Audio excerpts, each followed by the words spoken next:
Un encuentro es una cosa rara y maravillosa.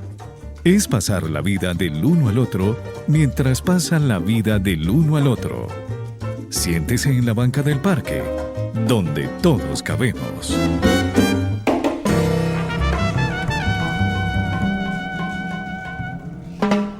En ocasiones, el maltrato se vuelve un justificante para salvar a los demás, para colaborar con el otro. Pero ¿qué tal si uno no ha sufrido y no ha pasado por dolor? ¿Puede colaborar con el otro?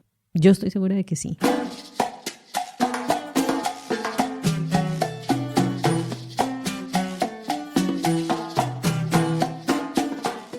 Los invitamos hoy a escuchar una historia de vida. Esta es la segunda parte. Por eso nuestra invitada de hoy es Zulena León Botero. Ella es mujer, educadora popular, estudiante de etnoeducación, trabaja con la comunidad, es de la comunidad, debe estar llena su cabeza del proyecto, llevar aquí, traer allá, llamar a tal persona, pero todo en pro de la comunidad. Por eso le damos la bienvenida a Banca del Parque Radio, a Zulena, bien llegada. Gracias por estar aquí. Ay, muchas gracias, Heidi Bella, a todos, Marisol, a todas, de verdad, Banca del Parque, de verdad, Radio, creo que es un espacio supremamente importante y valioso. Cada vez cobra más sentido hacer comunicación. Totalmente. Muchas gracias por la invitación. El primer podcast nos contabas.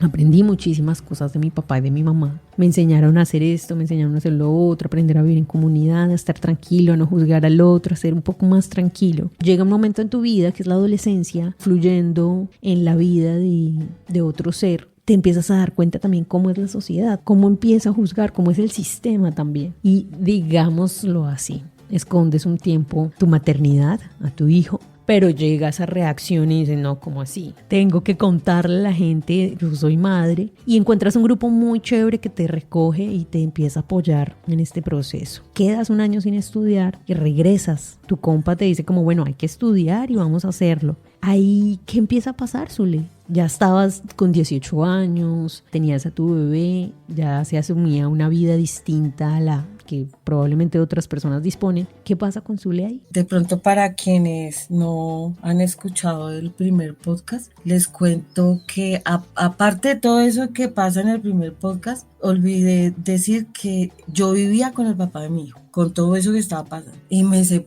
precisamente me separo cuando entro de nuevo a estudiar. Como que ya empiezan a ver algunas cosas que no cuadran. También él era joven, yo también muy joven, como que muy inexpertos también, como en muchas cosas, como uno jugando a la casita y al papá y a la mamá cuando todavía no se le ha limpiado la jetica, pues, ¿sí? Eso es muy difícil, eso es bien complicado. Entonces, y trae frustraciones y trae una cantidad de cosas que pues bueno.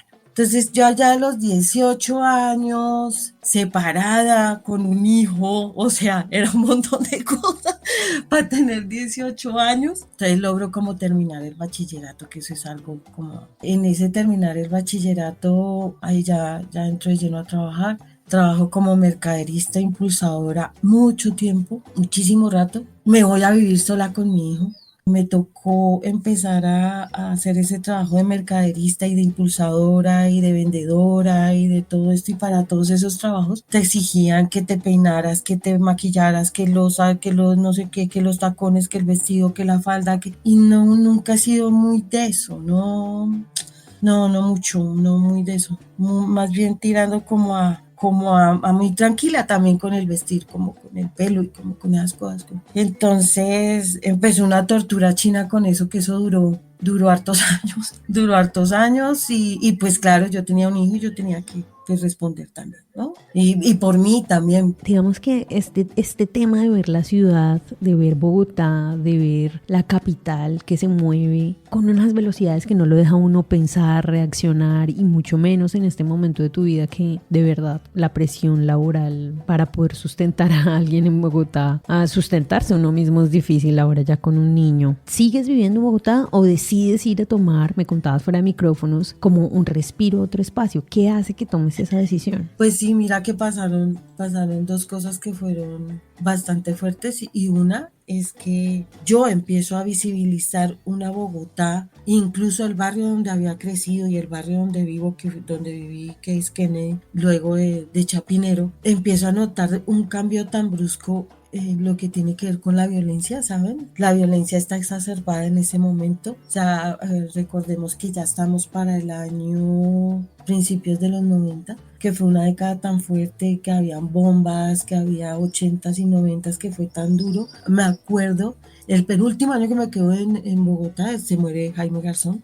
Y eso fue para las personas, y ya yo trabajaba, ya hablaba con algunas organizaciones, no me había metido de lleno, pero eso fue un golpe muy fuerte. Para nosotros representaba en algún momento que era para lo que trabajábamos, era la paz. Y eso fue algo que fue un golpe supremamente fuerte, más todo ese, digamos, como todo ese andamiaje para decir que lo que se estaba gestando y lo que se estaba haciendo en ese momento como juventud y como todo se estaba siendo tachado de alguna manera mal. Y yo ya tengo un hijo que empieza a decirme que quiere jugar billar cuando tiene como 9 años, una cosa así. Y yo, ¿cómo así? ¿Jugar billar de qué? ¿Cómo me está hablando? ¿De qué carajo me está hablando? No, señor. Entonces yo ya digo, me voy, yo ya no, ya para esta época tenía que 25 años. Y digo, me voy con mi esposo, ya un nuevo compañero, tengo mi hija mayor, mi hija la segunda, y quedo embarazada cuando pasa todo lo de Jaime Garzón. Sí, y cuando allá yo asesinan a Jaime. trabajaba, yo era informadora, y nosotras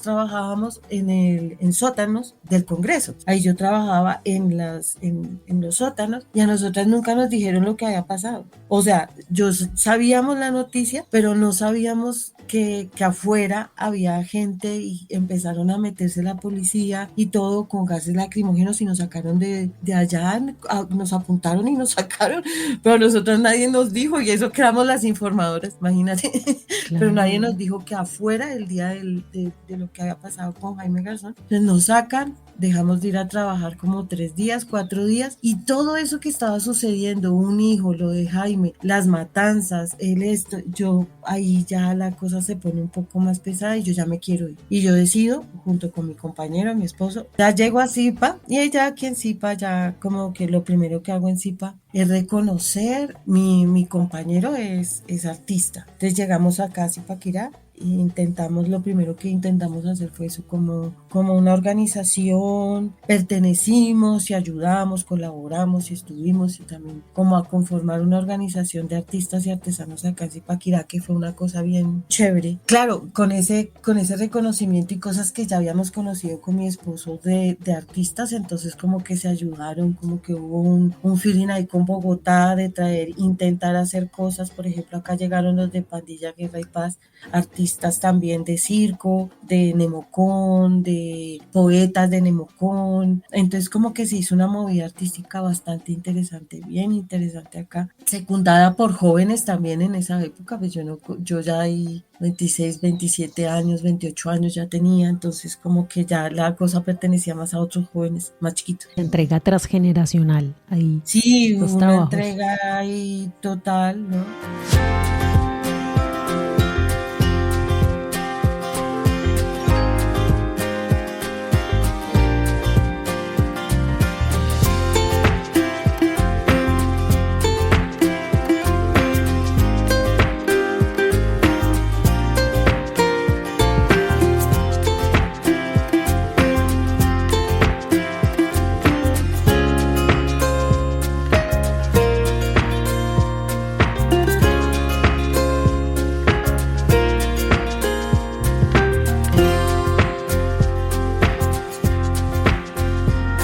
¿Ya estabas pensando como que querías estudiar algo para poder intercambiar con niños, con adolescentes? O sea, ¿estabas pensando en algo de docencia o no se veía? No, mira que incluso ya hacíamos algo de docencia. Es que cuando uno tiene esa vena, incluso se quedan muchas cosas. Ahora que se pone uno a hablar de la vida de uno, falta un montón. Sí, o sea, lo que te cuento, falta un montón. Trabajábamos artes con los niños desde el reciclaje. Eso también lo logramos hacer acá. un tiempo. Y ese tiempo fue muy valioso, solo que sabes que las personas a veces, a la gente que no le gusta que otro tenga iniciativas, que otro haga, en esa época hubo unas personas que no les pareció, que nosotros, me acuerdo que cuando llegamos les pedimos 20 pesos, porque todavía había la moneda de 20 pesos, acá en Zipaquirá, rotaba la moneda de 20 pesos, y les pedimos 20 pesos para comprar algo de pintura. Y eran como, ponle tú como 10 niños. O sea, 20 pesos no era, y pues era una cosa ridícula, una bobada. Entonces, no, pues la gente empezó a decir que nosotros nos íbamos a enriquecer con esos 20 pesos. Y empezaron a, sí, como que ay, no. Entonces ya dijimos como que trabajar con la comunidad, con los niños y las niñas en la misma comunidad donde uno vive, todavía no tenemos esa cultura, creo yo. Esa manera de ver al otro y a la otra hacer cosas sin problema, no, me parece a mí, o sea, no sé, eso es un poco raro. Entonces dejamos de trabajar en eso. De todas maneras, eso se hacía acá y seguíamos trabajando con lo de artesanías y artesanos acá, ya más a nivel central, ya del pueblo, pues que era un pueblo, este municipio era un pueblito más bien pequeño, en esa empezaba a crecer, digamos. Entonces empieza a haber toda una movida artística muy buena, una movida así comunitaria también, empieza a haber como una cantidad de trabajo, viene mucha gente también de Bogotá como nosotros con una intención distinta, ¿cierto? Con esa intención de crear comunidad, de que los pueblitos son bonitos, de que el territorio, de que tan bello, de que la historia, de que lleguemos a nuestros, porque claro, parte de eso también es buscar una identidad, o sea, uno no se va para un pueblo así nomás, ay, venga, no, también era, claro, viene por otros problemas, pero también busca otras cosas, busca una identidad, busca de dónde es, para dónde va, esto como así, yo por qué me creo tan indígena, o sea, por qué soy tan, que esa era alguna de las preguntas que yo me hacía también, como de dónde soy. Entonces, pues bueno, ahí con esa organización trabajamos de la mano como unos 2, 3 años y como todos, ¿sabes qué? Empezaron a pasar como movidas políticas por parte de ese gobierno local y movidas también que de pronto uno no miró, no delimitó, pero entonces empezó a politizarse eso y eso ahí ya con la politización de la cosa empezó a ir. Entonces fue un espacio el que dejamos, digamos, sí, yo me retiro, mi esposo también, como que ya lo dejamos porque ya no se puede, pues digamos que continuar con algo de ese carácter y de ese tinte que donde todo lo social entonces iba a llevar una etiqueta o entonces no, las cosas no son así. Y de ahí, yo siempre con la inquietud de estudiar, de hacer algo, entro a estudiar en el SENA, se abren unas oportunidades acá muy, muy chéveres de estudiar en el SENA y empiezo a estudiar especies menores, vi pollos, ponedores, pollas, de engorde, gallinas pues de engorde, cómo poder sembrar incluso peces, lombricultura, cómo podíamos lograr una granja integral. Y con el grupo con el que yo estaba estudiando, entonces conformo otra organización. Y esa otra organización se llamó Asoturispas. Y nosotros con esa organización, con una gente muy potente de Zipaquirá, unos personajes bellísimos, nos hicimos todo un proyecto, se lo presentamos al alcalde y el alcalde decidió entregar ese proyecto de una granja, eso se llama una granja integral, se lo entregó a Panaca. Y Panaca y nosotros estábamos haciendo el mismo trabajo al mismo tiempo y el trabajo nuestro, eran 1500 páginas, ¿sabes? Porque cada grupo se concentró a hacer lo suyo. Lo mío era la lombricultura, imagínate. Y yo de lombricultura presenté ponle tú que unas 70 páginas. Yo sola de lombricultura. De verdad que una de las fortunas de mi vida es haber siempre conocido gente con esa fuerza, con esas ganas de guerrearla, con esas ganas de que esto mejore, con esas ganas de que usted y yo y el otro y la otra hacemos, podemos y esa manito y la suya y la suya y la suya, mejor dicho, nos vamos para donde queramos.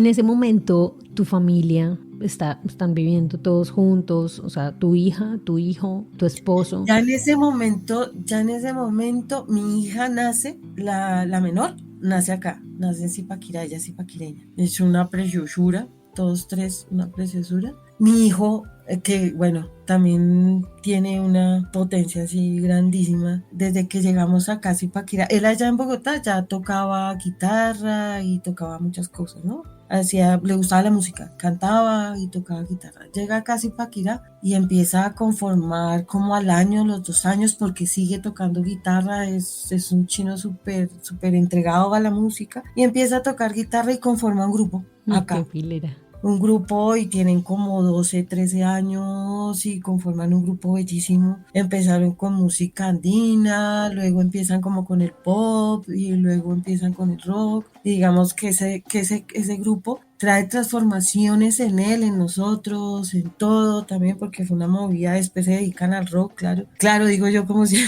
se dedican al rock y entonces como que toda esa movida que ya traíamos nosotros, más la movida de él, más claro, eso hace como que un círculo y una vida nuestra como diferente. Entonces en mi casa siempre había, mi esposo es artista plástico, él es músico y yo con toda la movida pues de lo comunitario. Entonces digamos pues era una casa que todo el tiempo habían cosas, todo el tiempo. Mi hijo estaba ensayando, venía un grupo, venía esto, venía lo otro, venían los artistas, entonces era una casa pues llena de cosas, bonito, muy movida, muy movida, muy movida. Ya como que en esa etapa yo no, pues no, que un trabajo, llego yo de nuevo como a formación, ya llevaba como un año que no estudiaba nada, 1 año y medio. Entendí ahí una cantidad de cosas en una sola sesión, y además hubo una película que vimos, pero entendí que había unas posibilidades de lo que yo pensaba como mujer que tenía derecho. Allá encontré a unas mujeres que pensaban lo mismo que yo sobre las mujeres. Ahí no hablábamos de feminismo, no hablábamos de esas cosas, pero allá encontré eso, que eso nunca lo había encontrado en ninguna organización. O sea, ese fue como el, oh por Dios, yo nací para esto, yo estoy acá, esto es lo mío. Y esa fue como la cosa más bonita, una de las cosas lindas que me pasaron, muy bonitas en Zipa. Ya estamos hablando del 2007. Y el 2007 hago ese diplomado, un diplomado bellísimo. Conozco la corporación Cactus, gente de la Universidad Nacional, sobre todo conozco a esas compañeras, amigas, vecinas de acá, de abajo, del otro barrio, que pensaban lo mismo que yo, que sentían lo mismo que yo, que así uno tenga una relación bonita con el esposo, pero uno se daba cuenta que no era tan bonita porque yo me sentía mal por esto y esto y esto y no estaba mal decirlo. Y además como ir pensando, bueno, ¿y yo qué? ¿Y para dónde voy? ¿Y si mis hijos? ¿Y si mis hijas? ¿Y si se van? ¿Y yo a quién le sirvo? ¿A quién le qué? No, yo soy yo y yo tengo un espacio y yo vivo y yo respiro y yo... Todo eso se me había como olvidado, ¿sabes? Y empiezo yo a conocer todos los colectivos. Bueno, empiezo con las compañeras y amigas acá de Zipa y nos hacemos una organización. La juntanza siempre ha sido una necesidad para poder andar en tu vida. Sí, siempre. Y esa juntanza empieza a ser más, ¿sabes qué? Desde, no sé, como desde adentro, como desde la entraña, como desde, ay, no sé, ahí estaba comprometido mi corazón, mi estómago, no sé, era la identidad perfecta, o siguen siendo, ¿cierto? Pero claro, en ese momento era lo explosivo, lo nuevo, lo reconocer eso, entonces era la identidad perfecta para mí. Claro, me reconozco en otras mujeres, y esa organización hasta la fecha, desde el 2007 hasta la fecha, continúa. Se llama Voces de Mujeres Rompiendo el Silencio, de acá de Zipaquirá. Ha tenido muchas transformaciones. Hemos estado 16 mujeres, como hemos estado 4 y ya. Pero es una organización, eso, creo que es el poder, es el que la lleva, ¿cierto? Y muy comprometidas con la Red Popular de Mujeres de la Sabana, que es Voces de Mujeres, es una de las organizaciones fundadoras de la red.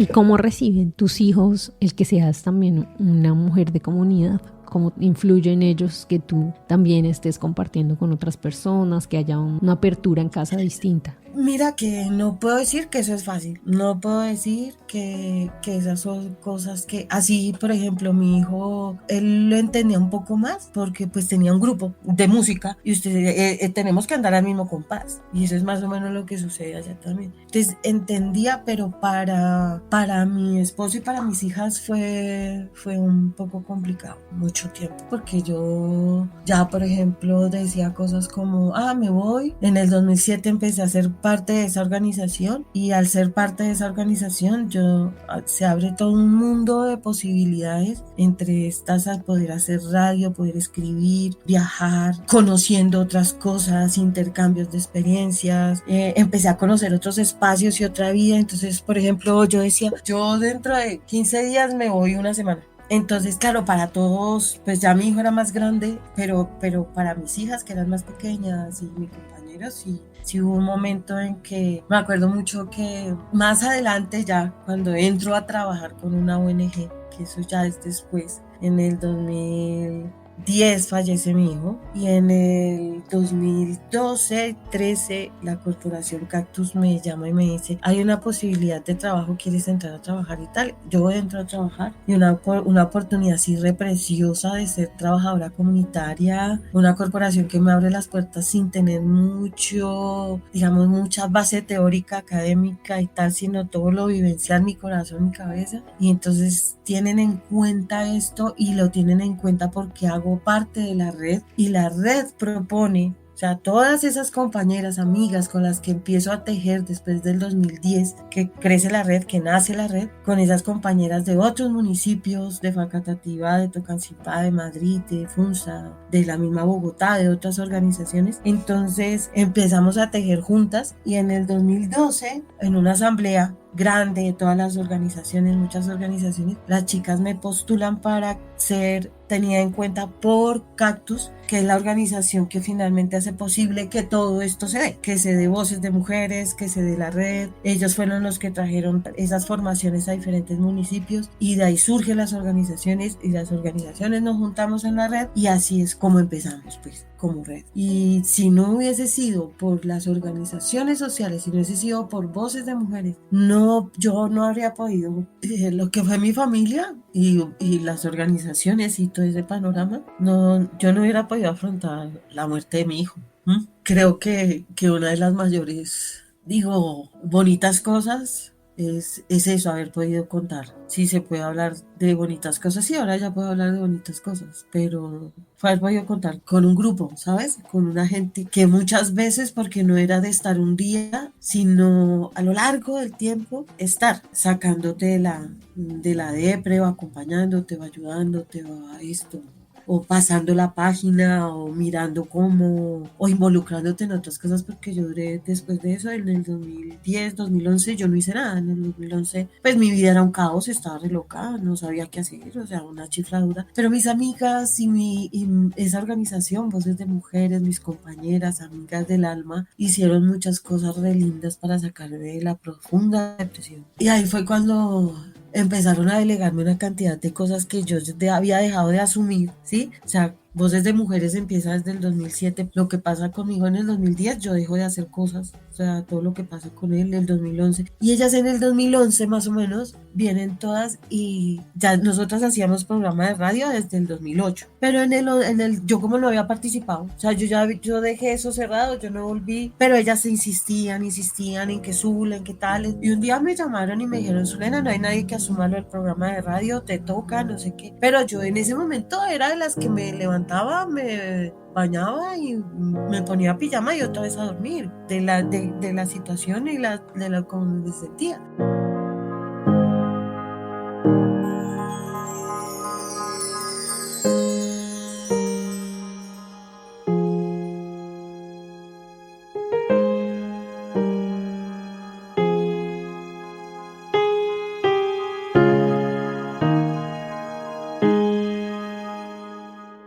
Y Y ellas me forzaron, así pues no, o sea, tienes que ir, mira, tienes todo, tal, y llegué a hacer programa de radio y volví otra vez como a encontrar esa cosa bonita que tiene la radio, que tiene la comunicación, lo que me gusta, y poco a poco fui volviendo, o ellas más bien volvieron otra vez como a integrarme a muchas cosas, hagamos esto, vayamos para acá, hagamos acá, no sé qué, y acompañarme muchísimo, igual que mi familia. Entonces eso fue también, siento yo que esa ha sido como una de las cosas bien, bien bonitas que tiene el trabajar en comunidad, que tiene el uno entenderse a través del otro, de la otra, y que bueno, eso también ha hecho que esos lazos también sean re bonitos y que no solamente sean, que sea un tejido también construido desde el amor, ¿sabes? Pero desde ese amor bonito, desde ese amor eficaz, desde ese amor que te mueve. Sí, también que ayudan más que a entender racionalmente qué pasó, que también acompañan, están ahí.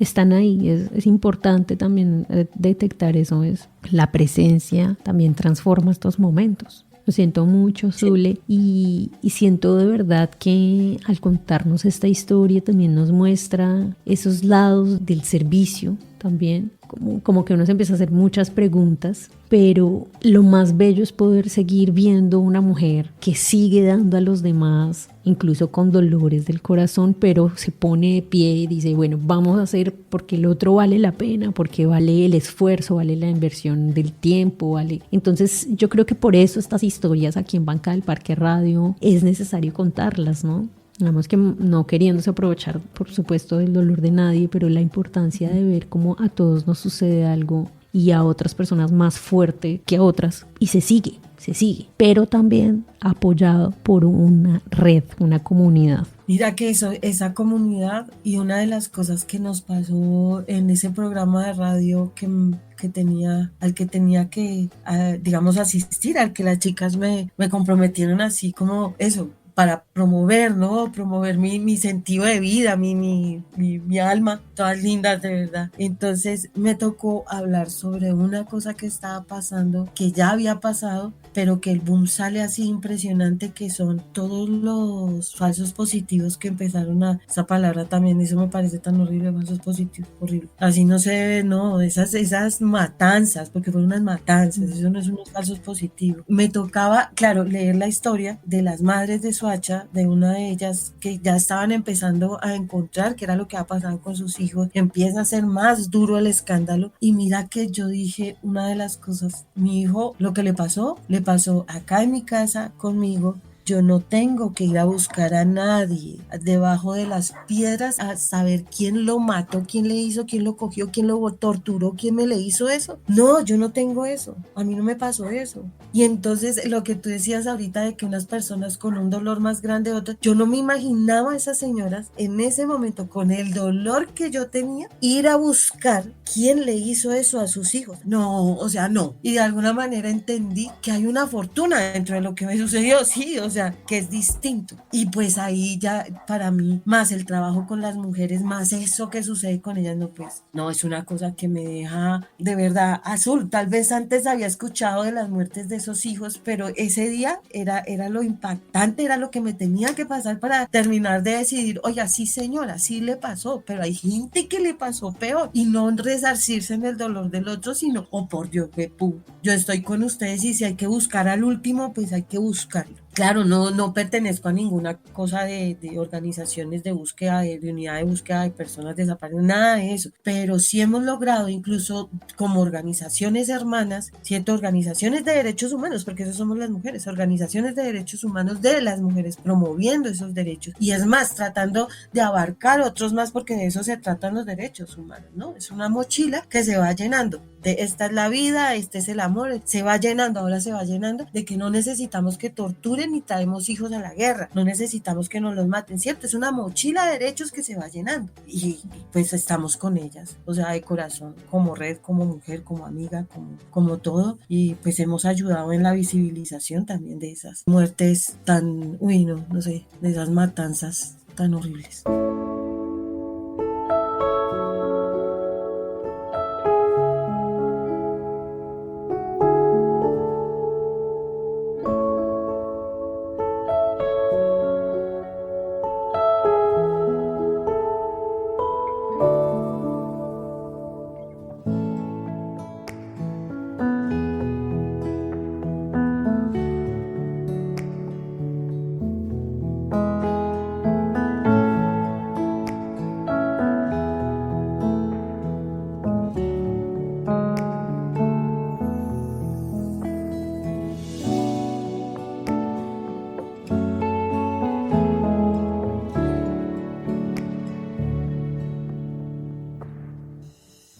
Zule, el tiempo es corto, lamentablemente, en estos temas de podcast, pero nos vamos a la segunda parte, ¿tú qué dices? A la tercera parte, ¿tú qué dices? Tú dirás.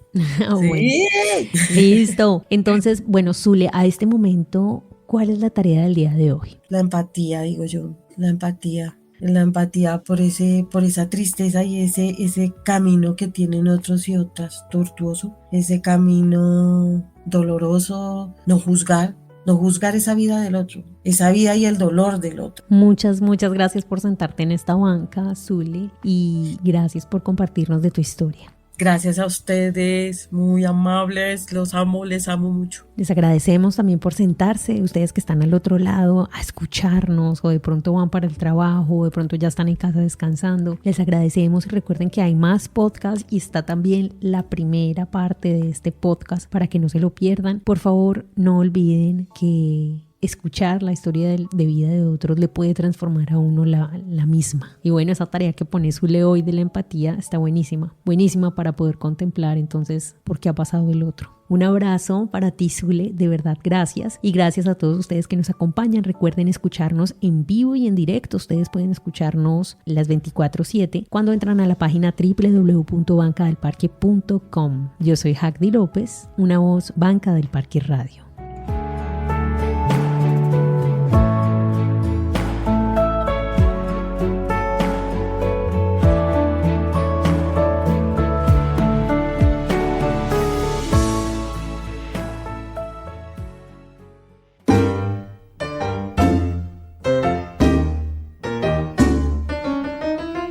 Ahora la banca del parque queda sola.